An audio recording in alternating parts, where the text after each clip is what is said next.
Prezado aluno, prezada aluna, sejam bem-vindos à nossa primeira videoaula, cujo tema é motivação.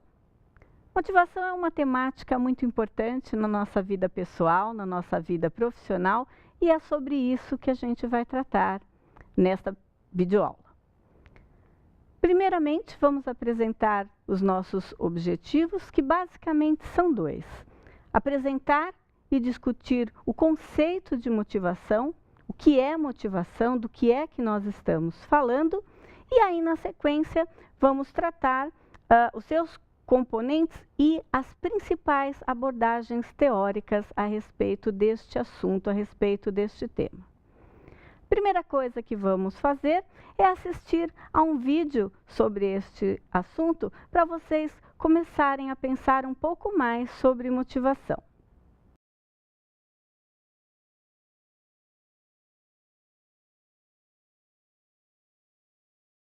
E aí, gostaram do vídeo? Pois é, o que faz uma pessoa superar os seus limites para fazer aquilo que gosta, para fazer aquilo que é importante? O que é que motiva esta pessoa? O que motiva você? O que me motiva? Nós vamos começar a partir de agora a conversar um pouco mais a respeito desta questão. E vamos começar tratando o conceito de motivação. Então, afinal, o que é motivação?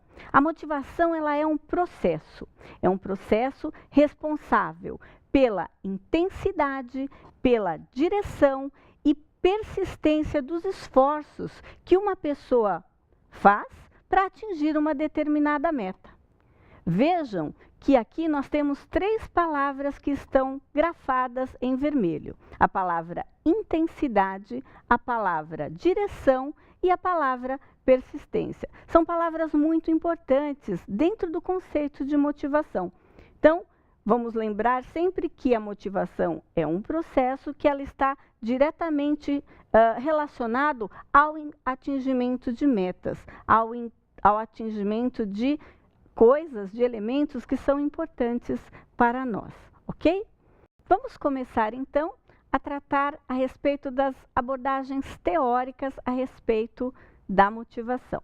Nós temos dois grupos de abordagens teóricas, que são as teorias clássicas e as teorias contemporâneas.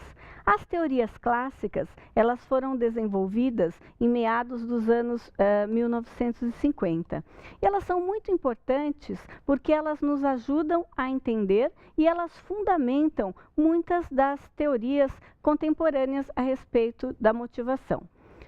As teorias clássicas, elas são conhecidas de algumas pessoas e elas são muito utilizadas no próprio ambiente empresarial. Vamos conhecê-las, então, um pouco mais. Começando, então, pelas teorias clássicas, nós temos várias teorias e escolhemos as três principais para tratar com vocês neste momento.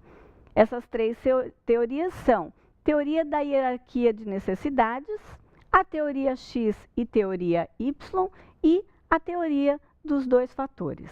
Nós vamos começar pela teoria da hierarquia de necessidades. Esta, provavelmente, é uma das teorias mais conhecidas a respeito de motivação e foi desenvolvida por Abraham Maslow. Esta teoria, ela pressupõe que todas as pessoas, todos os seres humanos, possuem necessidades básicas, necessidades que são muito importantes para a sua sobrevivência. E essas necessidades, elas estão organizadas numa hierarquia, ou seja, numa ordem. Vamos conhecê-las e falar um pouco mais a respeito delas. Então, nós temos as necessidades fisiológicas, necessidades que todos nós temos, como, por exemplo, a fome, como, por exemplo, a sede. Nós também temos necessidades de segurança, que estão relacionadas à nossa proteção, inclusive a nossa proteção física. Temos necessidades sociais, que estão relacionadas à nossa aceitação nos diversos ambientes onde podemos nos encontrar, na família, na escola, no trabalho.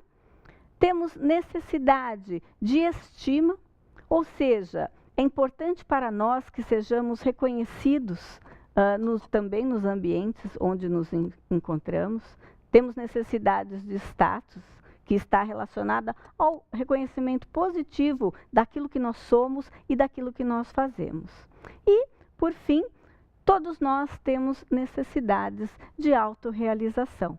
Essas necessidades estão relacionadas ao fato de nós contribuirmos efetivamente, contribuirmos com valor também no ambiente onde nós estamos, nos ambientes onde nós atuamos. Então, as ideias de Abraham Maslow, nesse sentido, elas estão relacionadas ao fato de que todos nós, seres humanos, temos todas essas necessidades estão relacionadas nesta ordem em que são apresentadas nesta pirâmide. Ou seja, as necessidades fisiológicas, elas são aquelas que vêm primeiro, são aquelas necessidades mais prementes. O que eu estou querendo dizer com isso? Que muito dificilmente eu vou estar preocupada com o meu reconhecimento se eu estiver com muita fome, se eu estiver com muito frio. Então, o que Maslow busca explicar a respeito da sua teoria é que esta hierarquia, ela segue da seguinte maneira: quando eu tenho, neste exemplo aqui, as minhas necessidades fisiológicas satisfeitas, resolvidas, aí sim as necessidades de segurança serão aquelas mais importantes. Quando eu tenho essas duas necessidades resolvidas, satisfeitas, aí sim serão importantes as minhas necessidades em termos sociais e assim por diante. Esta, então, como eu comentei com vocês, é uma das principais teorias de motivação, é uma teoria que é, de uma maneira geral, muito conhecida pelas pessoas. Vamos, então, a uma próxima teoria, que é também denominada uma teoria clássica, que é a teoria X e teoria Y, que foi desenvolvida por MacGregor. A teoria X afirma que os funcionários não gostam de trabalhar, que são preguiçosos e que evitam responsabilidades.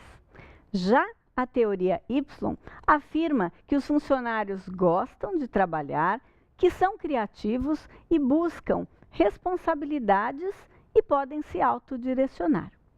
Quando nós observamos estas duas teorias, nós conseguimos perceber que a teoria Y apresenta uma perspectiva mais otimista a respeito da performance dos funcionários. É uma perspectiva mais positiva, não é mesmo? Quando observamos a teoria Y, nós podemos perceber que essa perspectiva já é uma perspectiva um pouco mais positiva. Pois é, nesse sentido, eu pergunto a vocês, de que maneira a teoria proposta por MacGregor está relacionada à motivação? Ora, se nós pensarmos nessas perspectivas, ora mais positiva, ora mais negativas, nós podemos pensar um pouco também a respeito da postura que os gestores têm para com o seu grupo de funcionários. Se um gestor entende que um profissional gosta de trabalhar, pode se autodirecionar, o próprio profissional vai se sentir muito mais motivado com isso.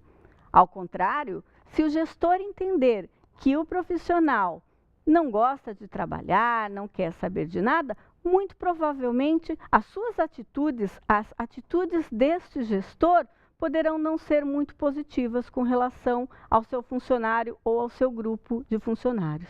Então, esta teoria, ela nos leva a pensar, ela nos convida a refletir a respeito de como é que nós entendemos que as pessoas são, de como é que nós tratamos as pessoas e de quanto que estes aspectos interferem na motivação destas mesmas pessoas. Então, é essa reflexão importante que a teoria X e Y nos ensinam e nos ajudam a pensar. Ok? Vamos para a próxima teoria? Nós vamos falar agora a a respeito da teoria dos dois fatores que foi desenvolvida por Frederick Herzberg. Este pesquisador aponta dois fatores muito importantes relacionados à motivação das pessoas: os fatores intrínsecos e os fatores extrínsecos. Vamos falar primeiramente a respeito dos fatores intrínsecos.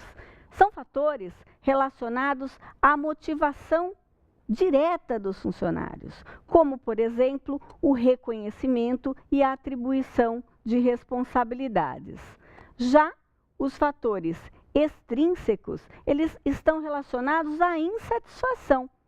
E esses fatores intrínsecos, eles não exercem uma influência direta na motivação dos profissionais e podem ser exemplificados como sendo os salários, o relacionamento com o superior, dentre outros.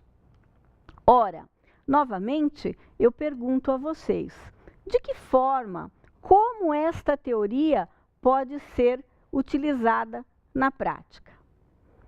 Muito bem, se nós temos alguns fatores que efetivamente motivam os profissionais e se nós temos alguns fatores que não fazem diferença, certamente é importante que o gestor preste muita atenção naqueles fatores que efetivamente fazem a diferença para um profissional.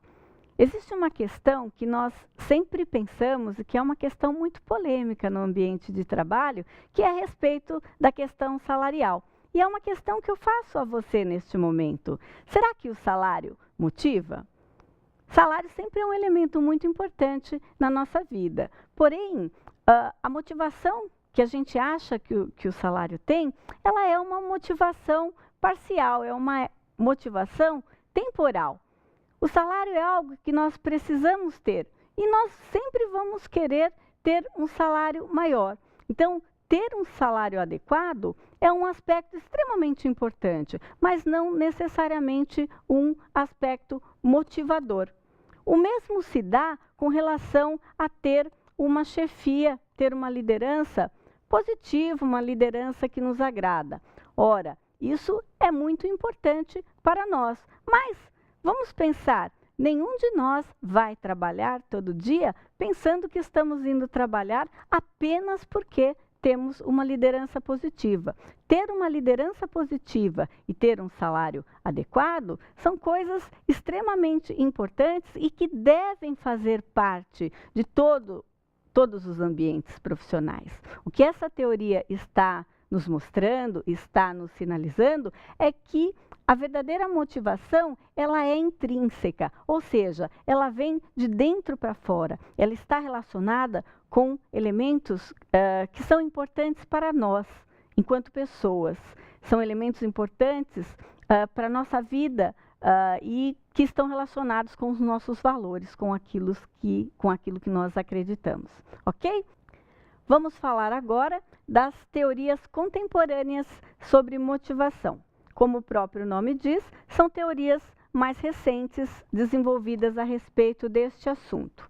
São elas: teoria da avaliação cognitiva, teoria do estabelecimento de objetivos, teoria da autoeficácia, teoria do reforço, teoria da equidade, justiça social e teoria da expectativa.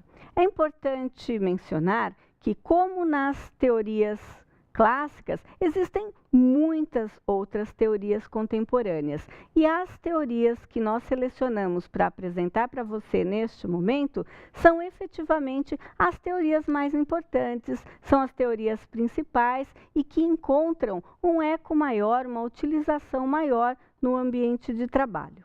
Começando então pela teoria da avaliação cognitiva. O que é que nos diz esta teoria?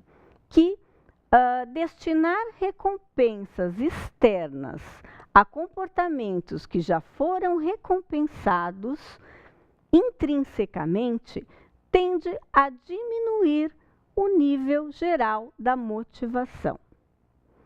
E aqui nós trazemos um exemplo que é um prêmio por um desempenho superior. Vamos entender um pouco mais o que esta teoria está querendo dizer? Veja, o exemplo que acabamos de dar, que é o recebimento de um prêmio por um desempenho superior. Vamos pensar um pouco a respeito disso. O que é que uma organização espera do seu profissional? Será que todas as organizações, todas as lideranças e o próprio profissional não espera que ele tenha um desempenho superior? Então, se ele tiver um desempenho superior, o próprio desempenho, será que já não o motiva? É exatamente isso que esta teoria está querendo nos dizer, que muitas vezes receber um prêmio por algo que o profissional já deveria fazer, algo que é natural do seu trabalho, não é alguma coisa que efetivamente o motiva. E esse aspecto se relaciona diretamente com algo que nós acabamos de falar, que a motivação é um processo intrínseco, que ela vem de dentro da pessoa, que não necessariamente elementos externos vão motivar o profissional a fazer melhor a tarefa dentro da sua organização. Vamos para a próxima teoria? Muito bem, próxima teoria é denominada de estabelecimento de objetivos. O que essa teoria nos diz? Que objetivos difíceis de serem alcançados, com feedback, conduzem a melhores desempenhos. Muito bem, vamos entender então um pouco melhor o que esta teoria propõe. Vejam, todos nós temos objetivos no nosso dia a dia profissional. O que esta teoria nos lembra e nos propõe é que toda vez que temos feedback a respeito das tarefas que nós desenvolvemos, este feedback nos motiva a fazer mais e a fazer melhor. Pensem a respeito disso, a respeito da importância do feedback para o desenvolvimento das suas tarefas no dia a dia profissional. Vamos à nossa próxima teoria? Vamos falar então da teoria da autoeficácia. Esta teoria está relacionada à crença de que um indivíduo pode desempenhar determinada tarefa. Vamos entender um pouco mais a respeito desta teoria? Ela nos diz alguma coisa que é muito importante, que toda vez que nós efetivamente acreditamos que podemos fazer algo, isso efetivamente nos motiva a fazê-lo. Então, toda vez que nós acreditamos, nós temos muito mais chance de que a tarefa dê certo e que ela seja bem realizada. Então, vale a pena refletir nesse momento o quanto que nós acreditamos naquilo que nós fazemos, porque isto está diretamente relacionado à nossa motivação e, consequentemente, aos resultados que nós obtemos. Vamos à próxima teoria? Muito bem, nós vamos falar então da teoria do reforço, que estabelece que o comportamento é a função das suas consequências. Vamos entender um pouquinho mais a respeito disso. Ora, todos os meus comportamentos têm consequências positivas e têm consequências negativas. Se eu desejo ter consequências positivas com relação ao que eu falo, eu vou direcionar todas as minhas ações, eu vou me motivar para aquilo que eu desejo obter de bom. Então, o reforço que eu tenho é o próprio resultado positivo da tarefa que eu desempenho. Está certo? Vamos então agora para a teoria da equidade ou teoria da justiça social. Esta teoria, ela defende que os indivíduos, que as pessoas comparam os esforços realizados e as recompensas obtidas com os outros funcionários. Vamos entender um pouco melhor a respeito desta questão. Vejam, esta teoria, ela nos ajuda a refletir sobre um senso de justiça que todos nós temos. Quando nós estamos num ambiente social, e aqui nos interessa muito refletir a questão referente ao ambiente do trabalho, nós ficamos muito desconfortáveis quando nós percebemos que existem injustiças. E isto pode afetar diretamente a nossa motivação. Então, é basicamente esta a ideia desta teoria, que está muito relacionada, então, a esta percepção de justiça ou de injustiça que a gente pode ter com relação ao ambiente de trabalho. Muito bem, vamos falar agora da teoria da expectativa. O que esta teoria afirma?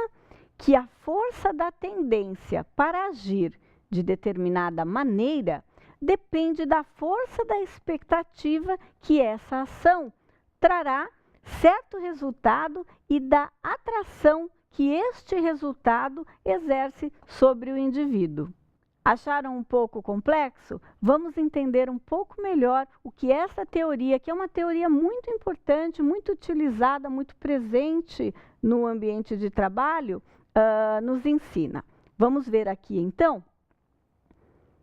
Observando essa figura, nós podemos perceber alguns elementos que são muito importantes. Nós temos o esforço que cada um de nós tem para o atingimento de determinadas tarefas profissionais, tarefas que são importantes para nós, né? O nosso esforço está diretamente relacionado ao nosso desempenho, ou seja, quanto mais eu me esforçar, melhor será este desempenho, né? Indo ali para o número 2, normalmente, um bom desempenho no ambiente de trabalho poderá me levar a receber recompensas organizacionais. Eventualmente, eu posso receber prêmios, eventualmente, eu posso receber promoções. Não é assim que ocorre no dia a dia de trabalho?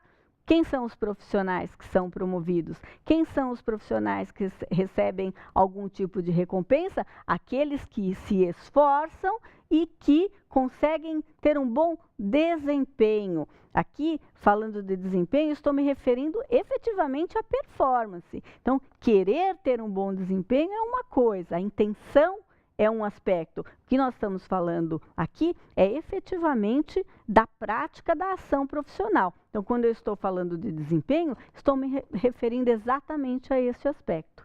Então, eu me esforço para atingir lá depois do número 3 as minhas metas individuais, ok? Então, é exatamente isso que esta teoria da expectativa nos mostra, que existe uma relação direta entre o quanto eu me esforço e o meu desempenho. Se eu me esforçar muito, eu vou ter um desempenho muito bom. Se eu me esforçar pouco, isso vai interferir negativamente no meu desempenho também, ok? O meu desempenho no ambiente de trabalho está relacionado, por sua vez, às recompensas que eu terei. E tudo isso está relacionado com as nossas metas profissionais, porque, afinal de contas, absolutamente tudo que nós fazemos na nossa vida, o que fazemos no nosso trabalho, está relacionado com as nossas metas pessoais. Se eu quero adquirir um bem material, se eu quero fazer uma viagem, eu sei que todas essas questões, elas estão relacionadas com o meu esforço individual, passando por estes elementos aqui, ok? Então, como eu havia comentado anteriormente, esta teoria, ela tem uma aderência muito grande com a prática organizacional e com a nossa vida de uma maneira geral, assim como as outras teorias que nós apresentamos até o momento para você. O que é importante nós refletirmos a respeito de tudo isso que nós falamos? No início, comentamos que a motivação ela faz parte da nossa vida em todos os aspectos, né? Nós não conseguimos fazer absolutamente nada se não estamos motivados, se não queremos fazer determinada coisa, não é? As teorias, elas nos ajudam a explicar os nossos comportamentos. As teorias nos ajudam a nos entender e, no caso do ambiente empresarial, essas teorias ajudam também as empresas, os próprios gestores, na adoção de comportamentos que sejam adequados e que favoreçam efetivamente a motivação do profissional para que ele possa ter uma boa performance, porque afinal de contas estes elementos são importantes para a sobrevivência das organizações, não é? É importante ressaltar também que essas teorias, elas foram desenvolvidas em diferentes épocas, foram desenvolvidas em diferentes países. O que eu estou querendo dizer com isso? Que existe uma influência histórica, existe uma influência política, existe uma influência cultural em cada uma dessas teorias. Também é importante considerar que, embora tenhamos apresentado para vocês um certo grupo de teorias, elas continuam em desenvolvimento e no futuro nós teremos novos aspectos, novas teorias também para discutir, sempre com o objetivo de entender melhor as pessoas para que elas também possam ser mais felizes nos seus ambientes profissionais. Está certo? Muito bem, estamos finalizando esta videoaula. Nós trabalhamos basicamente 2 grandes blocos, né? Primeiramente, apresentando a vocês os conceitos, o conceito de motivação. É importante a gente entender do que a gente está falando, e os conceitos nos ajudam muito nesse sentido. E apresentamos 2 grupos de teorias de motivação a vocês, as teorias clássicas e as teorias contemporâneas. Então, com isso, nós finalizamos esta videoaula. Deixo a vocês um convite muito importante, que é rever o material do seu guia de estudos, realizar as atividades propostas para fixar o conteúdo sobre o qual nós acabamos de tratar. Muito obrigada e até breve.